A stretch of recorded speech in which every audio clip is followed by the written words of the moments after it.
নমস্কার, কনাস food diary থেকে আমি আসিফানা। আজকে আমাদের এখানে প্রচন্ড বৃষ্টি হচ্ছে আর আমি এখন রান্না করব। তো সেই রান্নার কিছুটা অংশ আপনাদের সঙ্গে শেয়ার করব। আমি আজকে মোটামুটি আপনাদের সঙ্গে দুটো রান্না শেয়ার করছি। একটা, আমি আজকে খুব বড় বড় পুঁটি মাছ পেয়েছি। এই মাছের ঝাল, একটা অন্য ঝাল ঠিক বলা চলে না, একটা নতুন রেসিপি আমি তৈরি করে আপনাদেরকে দেখাবো। আর একটু আমি তৈরি করব পুঁই শাকের ঘন্ট। তো আপনারা সেটা দেখতে থাকুন।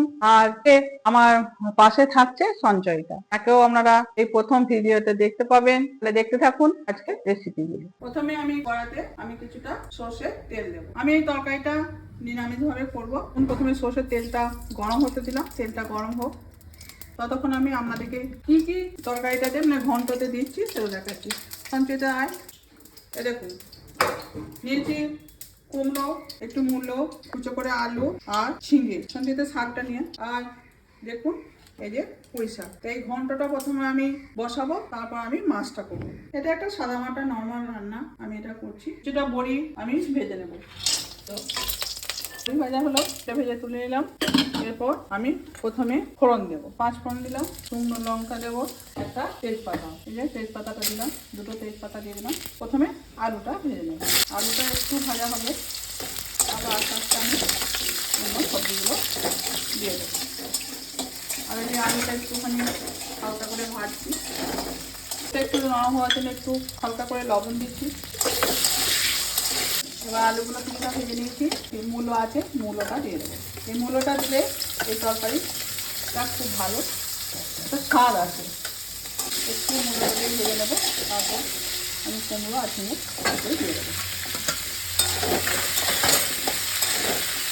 তো মশলা রেডি করছে। প্রথমে এটাতে আমার একটু আদা জিরে বাটা আছে, গুঁড়ো দিয়ে দিচ্ছি, জিরে গুঁড়ো দিয়ে দিচ্ছি, গুঁড়ো দিয়ে দিচ্ছি, হলুদ গুঁড়ো,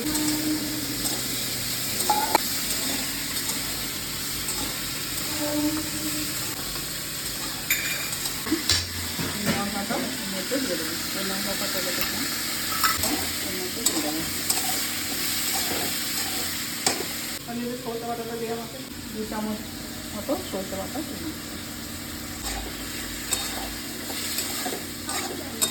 দিয়ে দেবো। যে কাটা আছে শাকগুলো,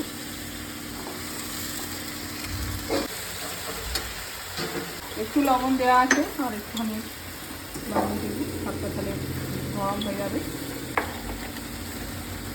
একটু চিনি, 2 চামচ নিয়ে শাকটা একটু মিষ্টি মিষ্টি হবে। 3 চামচের মতো চিনি দিলাম। একটু চাপা দিয়ে দিই, শাকটা একটু নরম হবে। এই শাকটা কিছুটা কষিয়ে আমি প্রেসার কুকারের মধ্যে একটু চিটি মেরে নেবো, কেননা একটু শাকটা ডাঁটাগুলো একটু শক্ত আছে।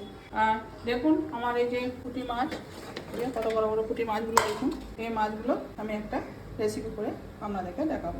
তো আমার মাছটা ধুয়ে পরিষ্কার করা আছে। কাল রাতে এই পুঁটি মাছগুলো আমি পেয়েছি, এর ভিডিও আমি আপনারা দেখবেন। আমি একটু জলে ধুয়ে রেখে দিয়েছিলাম পরিষ্কার করে। দেখুন আমি প্রথমে এগুলো একটু নুন হলুদ সাধারণভাবে যেভাবে নুন হলুদ আমরা সাধারণভাবে ম্যারিনেট করি, এইভাবে করে রাখছি। একটু নুন আর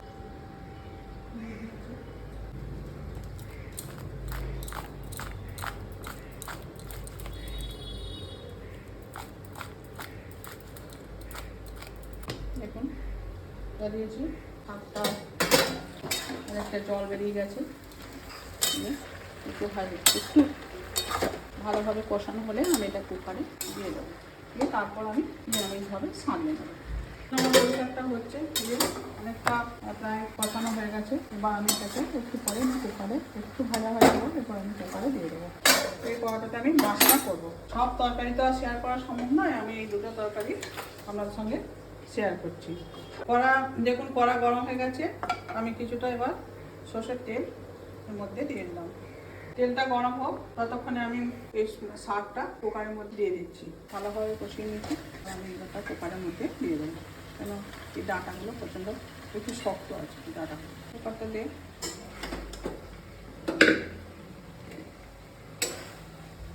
তাড়াতাড়ি হয়ে যায়। দিয়ে দিলাম এর মধ্যে পরিমাণ মতো একটু সেদ্ধ করার মতো জল দিলাম।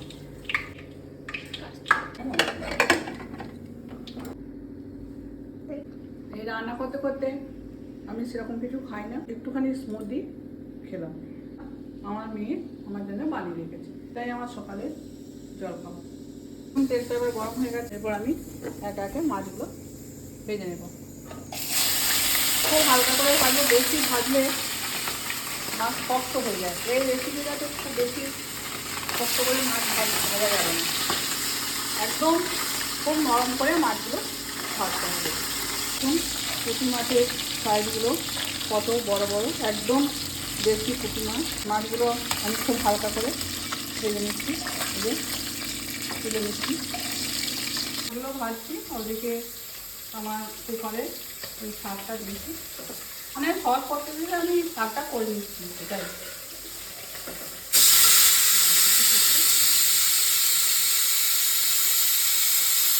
আদা রসুন দেখুন মশলাটা রেডি করছে।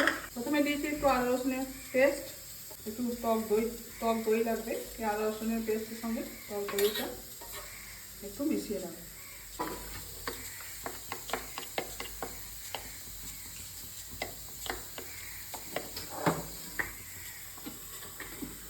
ওটা আলাদা রাখ।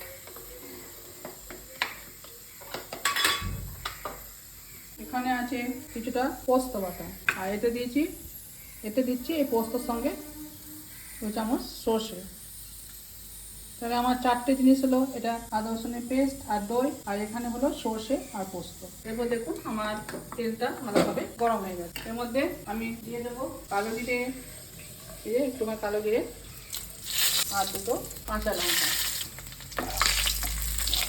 এরপর এর মধ্যে সর্ষে পোস্ত বাটাটা দিয়ে দেবো, মেশানোটা।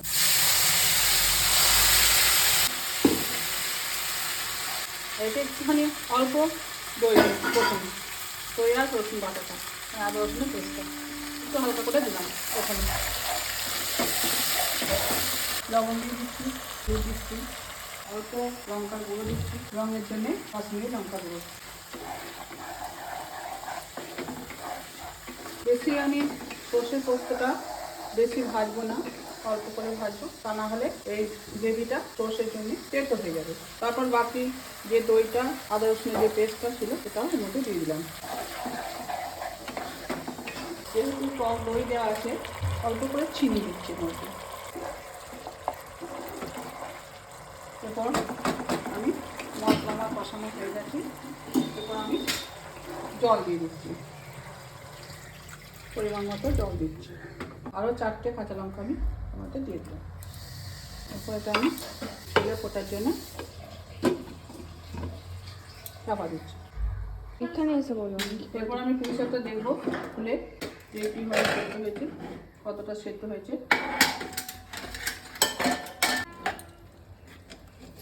যে মোটামুটি সেদ্ধ হয়ে গেছে। এবার আমি পুঁইশাকটা রেডি করবো। ঝোলটা ফুটে গেছে, এবার আমি আস্তে আস্তে ভাজা মাছগুলো এর মধ্যে দিয়ে দেবো।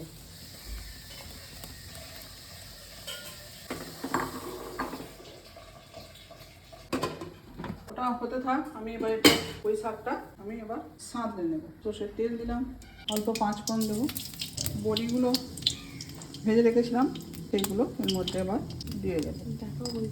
দিয়ে দেবো, এটা থেকে ভাজা আছে, পুঁইশাকটা আস্তে আস্তে এর মধ্যে দিয়ে দেবো।